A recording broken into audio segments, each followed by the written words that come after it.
Hello' everyone, মাইটিটেক এডুকেশ্যনৰ অন্য এটা ভিডিঅ'ত আপোনালোকক পুনৰবাৰ স্বাগতম জনাইছোঁ। আজিৰ ভিডিঅ'টোত আমি মাইটিটেক এডুকেশ্যনৰ অথৰাইজ ষ্টাডি চেণ্টাৰ লোৱাৰ বাবে ইলিজিবিলিটি ক্ৰাইটেৰিয়া কি তাৰ বিষয়ে আলোচনা কৰিম। চ' ফ্ৰেণ্ডছ, বলক আজিৰ ভিডিঅ'টো আমি আৰম্ভ কৰোঁ। মাইটিটেক এডুকেশ্যনৰ অথৰাইজ চেণ্টাৰ লৈ আপোনাৰ অঞ্চলত এটা কম্পিউটাৰ ইনষ্টিটিউট আৰম্ভ কৰিবলৈ পোনপ্ৰথমে আপোনাৰ তাত ৱৰ্কিং কণ্ডিশ্যনৰ মিনিমাম 4টা কম্পিউটাৰ ছিষ্টেম থাকিব লাগিব। তাৰ পাছত ষ্টুডেণ্টৰ বাবে থিয়ৰী ক্লাছৰুম আৰু কম্পিউটাৰ লেবৰ সুবিধা থাকিব লাগিব।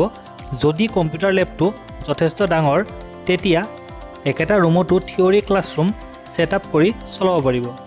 তাৰ পাছত ষ্টুডেণ্ট বহাৰ বাবে প্ৰপাৰ সুবিধা থাকিব লাগিব। লগতে ইউৰিনেল বা ৱাছৰুমৰো সুবিধা থাকিব লাগিব আৰু ড্ৰিংকিং ৱাটাৰ ফেচিলিটিও থাকিব লাগিব। চ' ফ্ৰেণ্ডছ, এইখিনি আছিল ইনফ্ৰাষ্ট্ৰাকচাৰ ৰিকুৱাৰমেণ্ট। এতিয়া আমি টেকনিকেল ৰিকুৱাৰমেণ্টছৰ ওপৰত কথা পাতিম। টেকনিকেল ৰিকুৱাৰমেণ্টছৰ ভিতৰত ইণ্টাৰনেট কানেকশ্যন থাকিব লাগিব, লগতে বেছিক হাৰ্ডৱেৰ ছেটআপ যেনে প্ৰিণ্টাৰ, UPS আদি থাকিব লাগিব। কিন্তু ইনিচিয়েল ষ্টেজত প্ৰিণ্টাৰ নহ'লেও আপুনি ইনষ্টিটিউট আৰম্ভ কৰিব পাৰিব। লগতে প্ৰপাৰ ইলেক্ট্ৰিচিটিৰ সুবিধা থাকিব লাগিব আৰু পিছলৈ ইনষ্টিটিউটৰ সুবিধাৰ বাবে ইনভাৰ্টাৰ ল'ব পাৰে। কিন্তু প্ৰথমতে বা ইনিচিয়েল ষ্টেজত প্ৰিণ্টাৰ আৰু ইনভাৰ্টাৰ লোৱাটো মেণ্ডেটৰী নহয়। এতিয়া আমি ফেকাল্টি ৰিকুৱাৰমেণ্টছৰ ওপৰত আলোচনা কৰিম।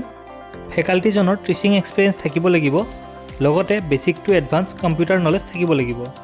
ফেকাল্টিজনৰ মিনিমাম 1 year কম্পিউটাৰ ডিপ্ল'মা থাকিব লাগিব। এতিয়া আমি অথৰাইজ ষ্টাডি চেণ্টাৰ লোৱাৰ বাবে এপ্লিকেণ্টৰ ৰিকুৱাৰমেণ্টছৰ ওপৰত কথা পাতিম।